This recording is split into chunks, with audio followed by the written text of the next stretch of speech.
Bonsoir Sandrine Rousseau. Bonsoir. Merci d'être là. Vous êtes députée écologiste de Paris. On va parler évidemment de cette crise politique dans laquelle s'enfonce notre pays, des responsabilités des uns et des autres et des moyens d'en sortir possibles.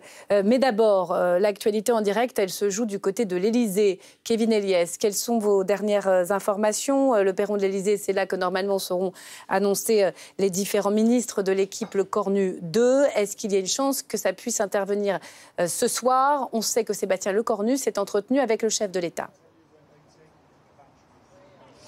Exactement, il est arrivé ici à l'Élysée il y a à peu près 1 heure maintenant. Alors, en début d'après-midi, on vous annonçait une nomination du gouvernement, une formation du gouvernement demain au mardi. A priori, les choses s'accélèrent. Ce soir, en tout cas, elles s'accélèrent d'heure en heure, puisqu'effectivement, Sébastien Lecornu est à l'Élysée. Et selon les informations du service politique de France Info Radio France, le Premier ministre présente en ce moment une liste de noms à Emmanuel Macron. Et si un gouvernement est nommé, ce sera ce soir tard. Voilà pour les toutes dernières informations ce soir. Cette nomination du gouvernement qui donc s'accélère car il y a urgence à le faire. Alors on sait que le Conseil des ministres prévu demain reste annulé.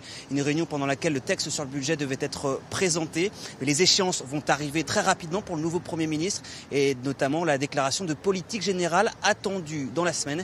Et puis on sait, ne serait-ce qu'en termes de communication, l'idée du Premier ministre, c'est de montrer une équipe au travail, une équipe qui sort de l'immobilisme, un immobilisme qui a commencé depuis le début de cette crise politique.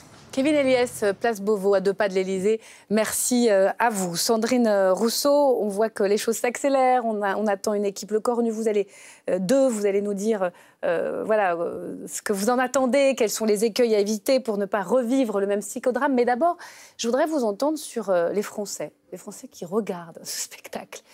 Ça fait longtemps que la politique... ils s'en sont un peu éloignés. Ça fait longtemps qu'il y a cette défiance. Mais là, on tombe dans le dégoût, voire dans l'écœurement. Il y a même des familles où on dit on ne parle plus de politique. Qu'est-ce que vous leur dites? Pardon?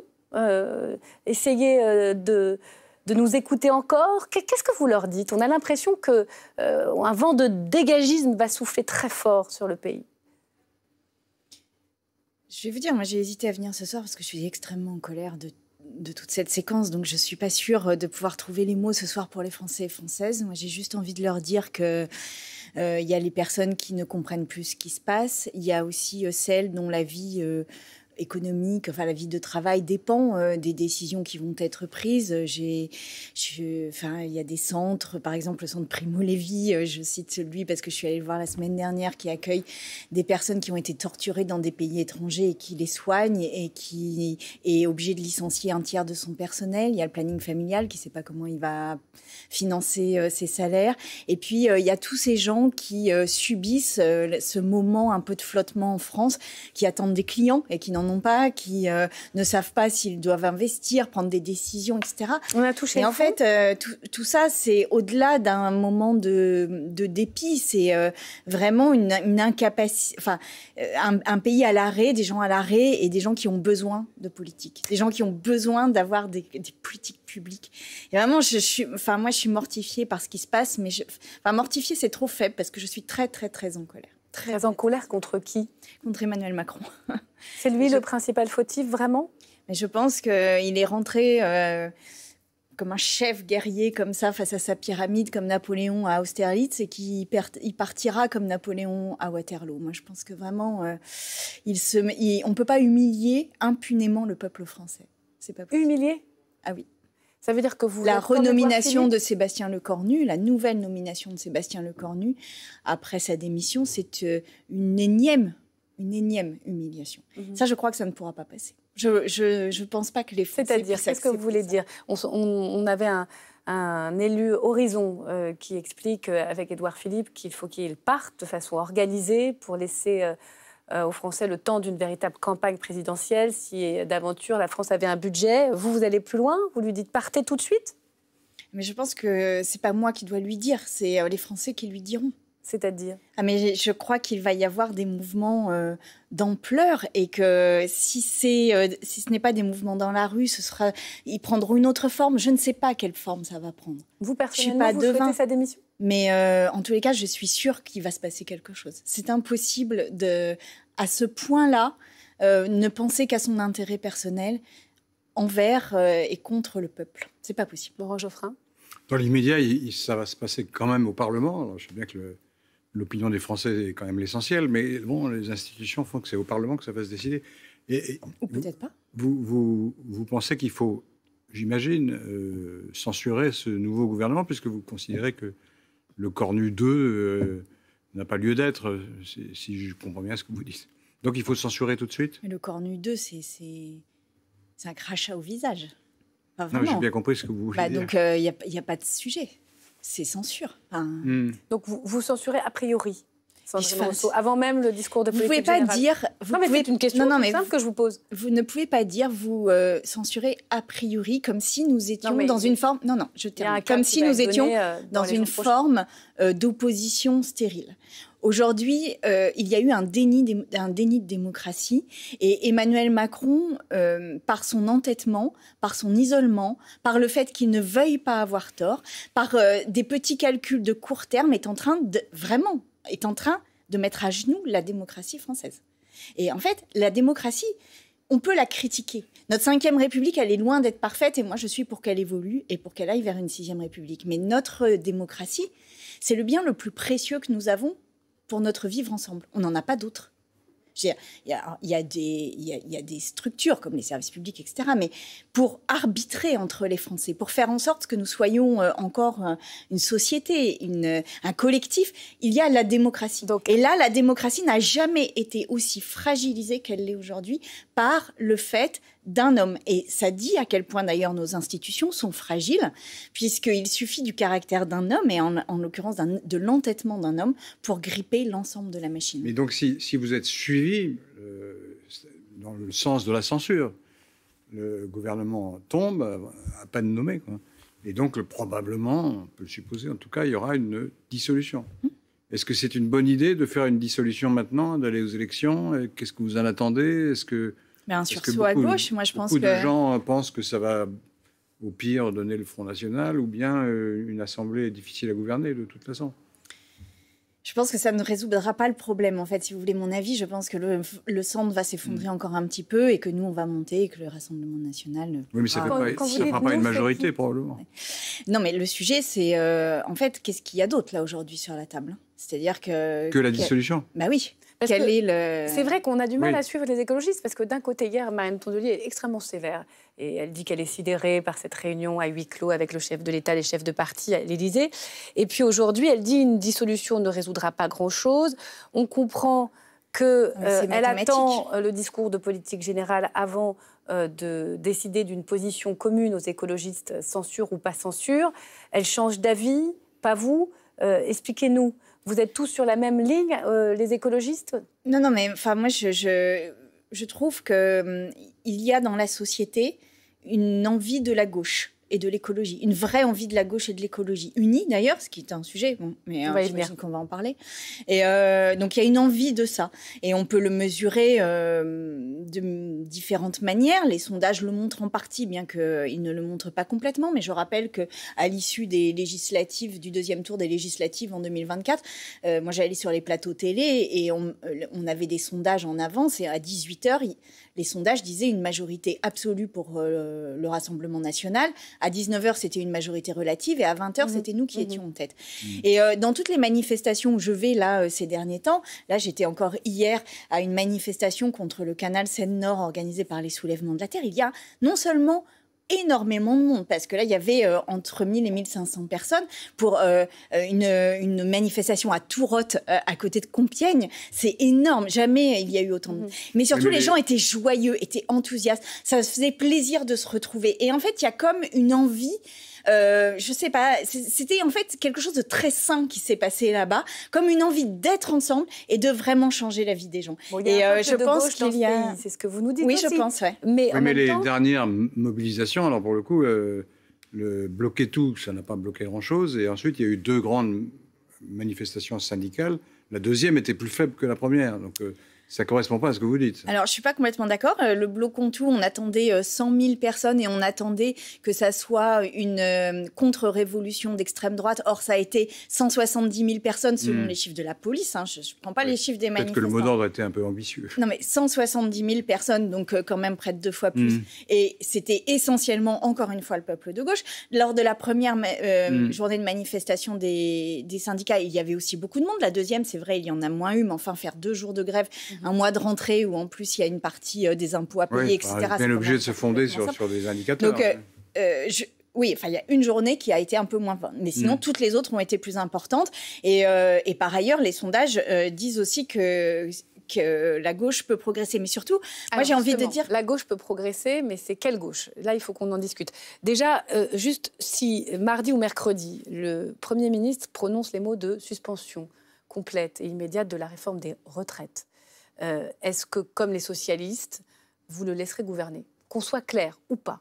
Si ces mots-là, qui correspondent, on l'a bien expliqué avant que vous n'arriviez, à une réalité sur la mesure d'âge, sur l'allongement de la durée de cotisation, si tout ça s'arrête, est-ce que vous le laisserez gouverner encore quelques jours, mois possiblement, et le débat budgétaire se tenir à l'Assemblée? Enfin, vraiment, c'est une vraie question. Vous êtes tranquille? Oui, je vais vous répondre. Mais dire si Emmanuel Macron abandonne ce qu'il a par 3 fois imposé de manière extrêmement autoritaire au Parlement et au peuple français, s'il abandonne ça, alors Emmanuel Macron ne sera pas Emmanuel Macron. C'est pour ça que je ne crois pas un instant à ça.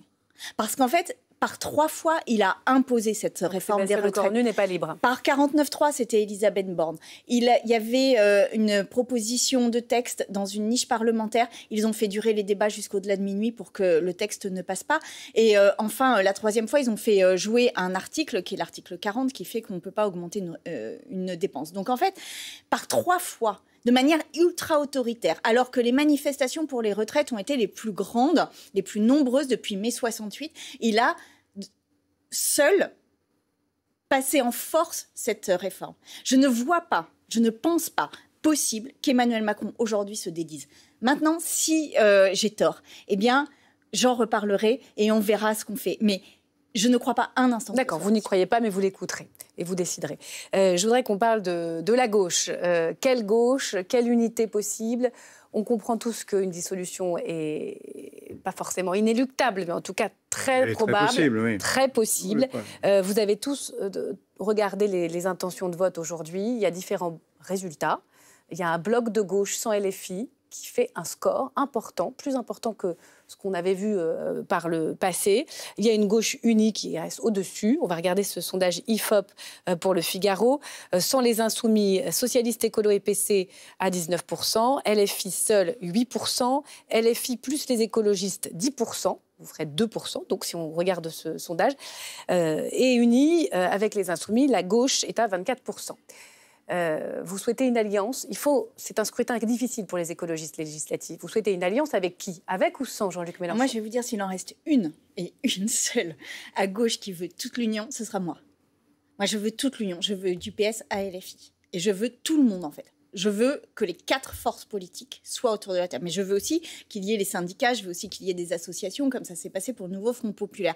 Et s'il en reste qu'une, même si à la fin, ça frôlera sans doute une forme d'obsession déplacée, parce que tout le monde aura dit qu'il prenait ses bagages et qu'il partait, eh bien je tiendrai cette ligne. Et je la tiendrai, y compris pour la présidentielle. Et s'il fallait choisir parce que, entre non, je ne choisirai pas. Les socialistes? Non, je ne choisirai pas, parce que je pense que les deux sont indispensables dans l'accord. Et je sais que ça n'est pas tout à fait la même ligne, mais en fait, c'est aussi ce qui a fait la force de la gauche d'avoir des lignes différentes. C'est pas du tout la même ligne. Ça n'est pas... Bon, je pense que ça se discute, mais ça se discute. Les socialistes, ils se font injurier, il faut bien dire le mot, régulièrement. Dès qu'il y a des meetings, LFI, on les traite de collabos, tout le monde déteste le PS, tout ça. Il faudrait être un peu maso pour ensuite dire, bah oui, alors signons tout de suite avec LFI. le PS je sais que les socialistes sont parfois un peu mous, mais là, vraiment, c'est le masochisme complet. Le PS a fait tout son congrès pour dire que plus jamais il ne parlerait à LFI, le congrès du Parti socialiste, la primaire pour faire le candidat, pour mettre le candidat à la mairie de Paris, disait même au second tour, on ne fera pas avec LFI. Donc en fait, je pense qu'il y a des tensions, et ça c'est réel, il y a des tensions. Il y a eu des erreurs qui ont été faites de part et d'autre, ça, j'ai pas de sujet là-dessus. Maintenant, quelle erreur a commis Jean-Luc Mélenchon avec les socialistes? Non, parce qu'il faut être concret. On a envie de vous entendre. Je pense que le terme nigo, il aurait pu s'en dispenser, par exemple. Voilà, mais je pense que de l'autre côté, on aurait pu aussi arrêter passer plus de temps à taper sur LFI que sur le Rassemblement national et sur la droite. C'est aussi un sujet, en fait, à un moment.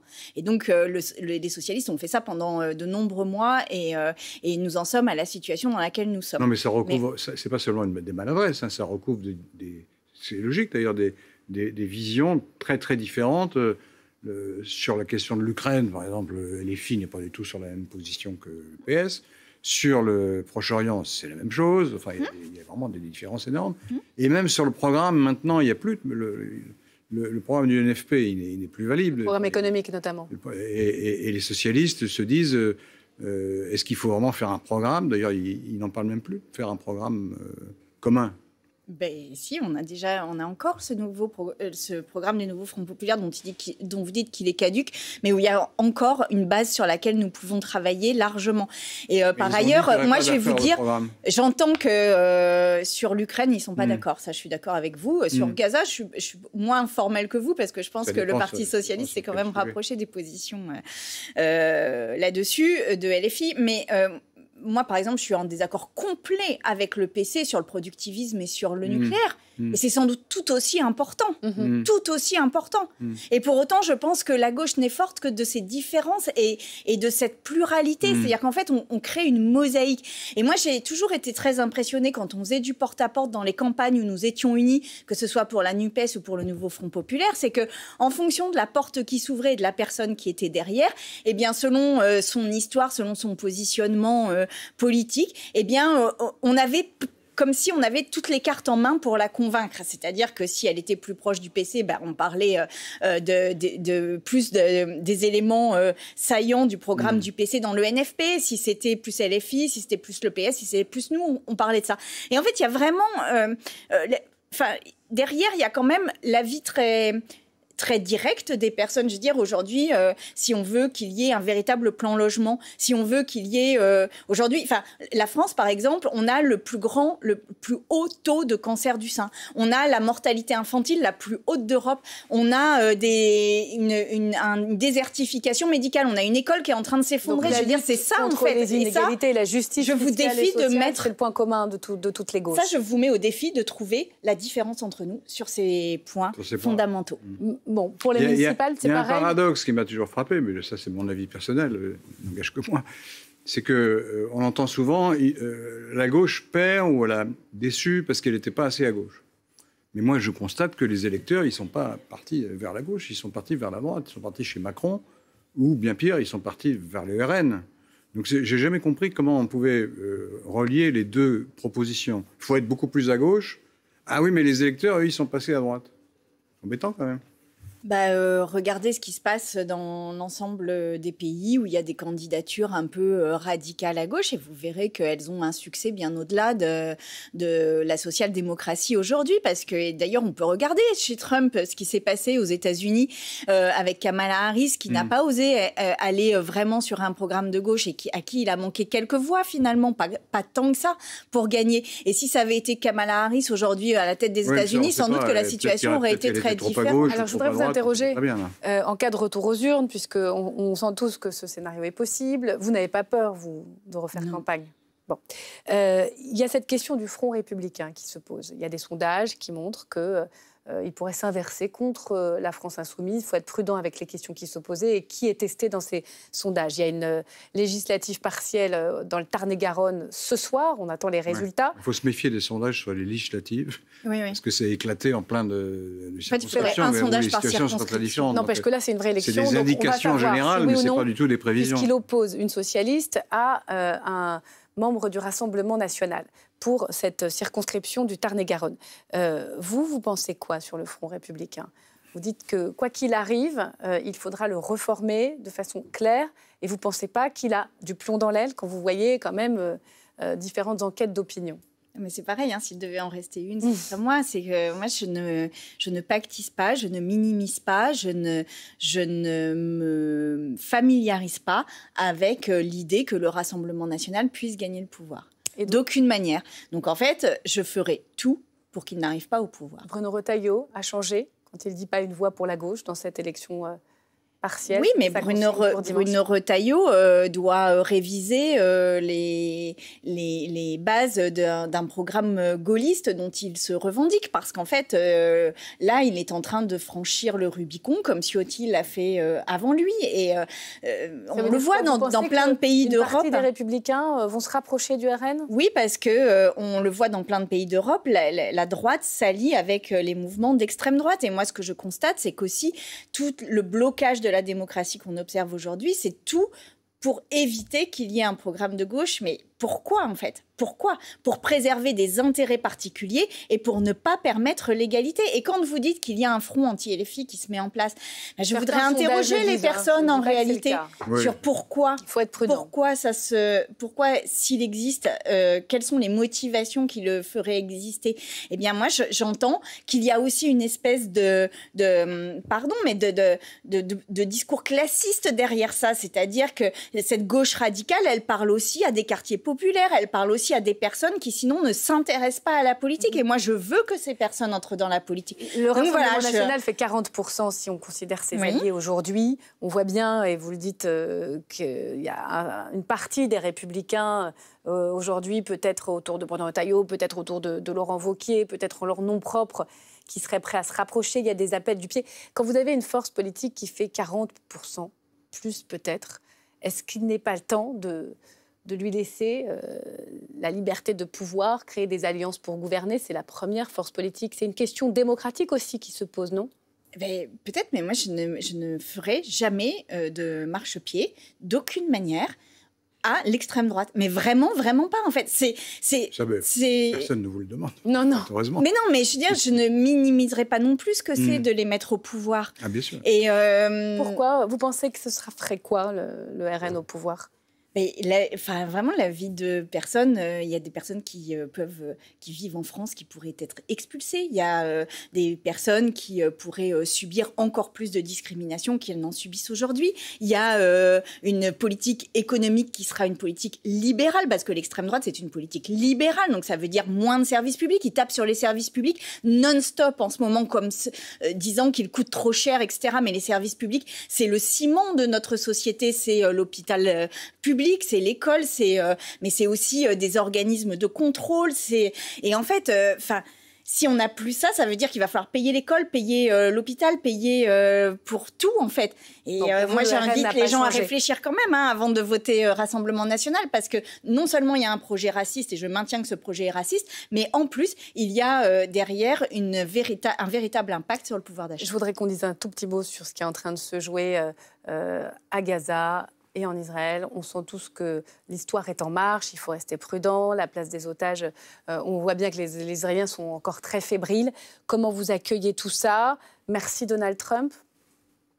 Je n'irai pas jusque-là parce que le programme de paix n'a pas mis autour de la table les représentants politiques de l'autorité palestinienne, par exemple, alors que pour moi, il n'y a pas d'accord de paix durable s'il n'y a pas aussi la constitution d'une force politique en capacité de stabiliser la région et les rapports avec Israël. Et donc là, c'est quelque chose qui s'est imposé à Gaza, avec en plus une partie du territoire qui est encore grignotée, alors que Dieu sait que ce territoire est petit. Donc, en tous les cas, je salue à court terme, parce qu'il était important que les bombes ne tombent plus sur la tête des Palestiniens de Gaza, mais je m'inquiète sur la possibilité que cet accord puisse être durable. L'opération du Hamas le 7 octobre, c'est un désastre pour les Palestiniens. Bien sûr. Bien sûr. D'accord avec ça? Absolument. Et c'est pour ça que je n'ai pas cité le Hamas dans les forces autorités palestiniennes. Vous avez dit, et par ailleurs, il est temps aussi, et je le dis, que les otages soient libérés parce que c'est extrêmement important pour la suite. Et que Marine Tondelier se soit excusée après ces mots. Je ne sais pas si vous aviez vu sa déclaration sur la déportation, c'est le terme qu'elle a employé par Israël, d'une élue de la flottille pour Gaza. Elle avait provoqué un tollé. Elle a bien fait de s'excuser, de revenir sur ces mots. On sait que les mots dans ce conflit ont une charge symbolique sur les imaginaires qui sont puissants dans ce moment de guerre. Celui-là a une connotation particulièrement lourde. Et c'est bien qu'elles sont bienvenues, la clarification. Merci beaucoup. Je vous propose de rester avec moi, Sandrine Rousseau, parce qu'on va commenter. C'est pas l'histoire en marche, hein, c'est le Cornu 2. Regardez cette image en direct. Tout se joue du côté de l'Élysée ce soir, puisque vous le savez, vous l'avez vécu sur France Info. Sébastien Lecornu a été reçu par le chef de l'État. Est-ce que c'est sa dernière liste? Est-ce que le gouvernement va être annoncé dans les minutes qui viennent? Bonsoir Antoine Comte. Bonsoir à vous. Merci de nous avoir rejoints. Quelles sont vos informations? Est-ce qu'on peut s'attendre à une nouvelle liste annoncée par le secrétaire général de l'Élysée dans la soirée? Alors, ce qu'on sait, c'est qu'en effet, Sébastien Lecornu s'entretient toujours actuellement avec le chef de l'État à l'Élysée. Ça fait une grosse heure, hein, depuis plus d'une heure, ils sont ensemble. Et Sébastien Lecornu, en effet, a remis une liste de noms, donc de noms de ministres à Emmanuel Macron, et ils sont en train de l'étudier ensemble. Voilà ce qu'on nous dit ce soir. Et ce qu'on nous dit aussi du côté de l'Élysée, c'est qu'Emmanuel Macron aimerait que ce gouvernement soit annoncé d'ici ce soir et d'ici son départ demain pour Donc c'est les derniers réglages. Si il donne son feu vert à toute la liste, elle est annoncée ce soir. Il est possible qu'elle soit annoncée dans la soirée assez tard, alors, aux alentours, en tout cas avant minuit. Rappelez-nous, pour qu'on fasse réagir Sandrine Rousseau, quels sont les noms qui reviennent, qui circulent? Alors, on nous parle, du côté en tout cas de Matignon, je vais citer, hein, d'un gouvernement avec moins de grande gueule. Voilà ce qu'on nous dit. Ce sont des phrases un petit peu... on les fera commenter par Madame Rousseau. Et des profils plus techniques. Voilà ce qu'on nous dit. Et les noms qui circulent aujourd'hui, alors du côté de la place Beauvau, à l'intérieur, on entend le nom de Laurent Nunez, qui est le préfet police de Paris, qui pourrait remplacer donc Bruno Retailleau. On entend le nom du côté du ministère de la Justice, à la place de Gérald Darmanin, d'Anne Levade, qui est juriste. Le nom de Nicolas Revel aussi circule aussi. Vous savez, c'est le directeur des hôpitaux de Paris, hein, la PHP. Lui, il a un profil aussi politique. Hein. Il était ex-directeur de cabinet de Jean Castex. Il était aussi secrétaire général adjoint de la présidence, hein, sous François Hollande. Il a bien connu Emmanuel Macron à cette époque-là. Donc voilà les noms qui circulent. Et puis on entend aussi des noms de restants. Alors ils ne sont pas restés très longtemps, puisqu'ils sont restés 14h26 la dernière fois. Mais par exemple, Roland Lescure à Bercy tiendrait la corde en effet pour rester. Amélie de Montchalin aussi au compte public. Je vous rassure, on n'entend plus du tout le nom de Bruno Le Maire ce soir, en tout cas. Mais voilà les noms à peu près qui circulent pour les entrants. Laurent Nunez à Beauvau, j'emploie bien évidemment le conditionnel, rien n'est confirmé. Anne Levade du côté de la justice et Nicolas Revel du côté de la santé. Voilà pour les entrants. Laurent Geoffrin, un commentaire et puis on fera réagir Sandrine Rousseau. Mais allez-y, on a encore un petit peu de temps. Non, je trouve ça incroyable. C'est-à-dire que le président donne une carte blanche au Premier ministre. Le Premier ministre fait une liste et il est obligé d'aller à l'Élysée, non pas pour la faire avaler. Hein. Oui, non, d'accord, mais enfin, ça dure depuis plus d'une heure. Donc Macron est en train de discuter poste par poste, manifestement. Parce que habituellement, en cohabitation, il y a une discussion sur le ministre des Affaires étrangères et sur le ministre de la Défense. Oui, le domaine réservé. Une sorte de domaine réservé qui n'est pas constitutionnel, enfin, c'est une tradition. Jusque-là, manifestement, Macron se mêle encore une fois de tout. C'est hallucinant. C'est une carte blanche où il y a toutes sortes de choses écrites. Oui, sauf que Laurent, il n'y a pas de cohabitation pour le moment. Mais si, c'est une cohabitation. Le Cornu, c'est un très proche d'Emmanuel Macron. Non, mais avec le Parlement. Oui, mais Macron cohabite avec un Parlement qui est contre lui maintenant. Entendre Sandrine Rousseau. Voilà les noms qui circulent, ceux qui restent, Jean-Noël Barrot, Roland Lescure, Amélie de Montchalin, Mathieu Lefebvre, et ceux qui pourraient rentrer, société civile, technique, Laurent Nunez, Anne Levade, Nicolas Revel. Ce n'est pas société civile, ce sont des hauts fonctionnaires qui deviendraient ministres. Et pourquoi il y a des hauts fonctionnaires d'un côté et des ministres de l'autre? Parce qu'aux ministres de discuter la ligne politique et de décider de la ligne politique, et aux hauts fonctionnaires de gérer, en fait, et de mettre en œuvre. Et l'arrivée de hauts fonctionnaires présage, encore une fois, d'une vision où Emmanuel Macron pourra téléphoner à l'un ou à l'autre, dire « vous faites ça », et ils appliqueront en bon aux fonctionnaires. Et ça n'est pas possible. Mais par contre, Sandrine Rousseau, je peux me permettre, il y a peut-être un élément qui serait tenu, c'est-à-dire que Sébastien Lecornu souhaite un gouvernement avec des noms présidentiables, en tout cas des gens qui n'ont pas d'ambition pour 2027. Ouais, et c'est vrai que ces 3 noms-là qui circulent, que ce soit Anne Levade, Monsieur Revel ou Monsieur Nouniès, on les voit pas trop être candidats en 2027. Non, mais je veux bien qu'il y ait beaucoup de candidats pour 2027. Je vois bien l'affaire. Mais enfin, il reste quand même quelques politiques qui peuvent ne pas candidater pour 2027. Et mettre un préfet en tant que ministre, ce serait quand même un signe extrêmement fort. Et à mon avis, le signe qu'en fait, ce ne seront que des gens qui appliqueront encore une fois les consignes d'Emmanuel Macron. Il faut qu'Emmanuel Macron vraiment lâche. Lâche, se mette en retrait, on a bien compris. Vous reconnaissez quand même que ces échéances électorales, les municipales 2027, ont pesé et nous ont aussi, d'une certaine façon, mis dans cette situation. La présidentialisation de la vie politique française, nous fait crever. Voilà. Mais j'ai pas de doute là-dessus. Donc peut-être qu'avec des non ambitieux, on verra ce que ça donne. Merci beaucoup pour les infos. On reste sur France Info. Vous l'avez compris, c'est peut-être ce soir qu'on connaîtra cette nouvelle équipe. Merci à vous, Sandrine Rousseau.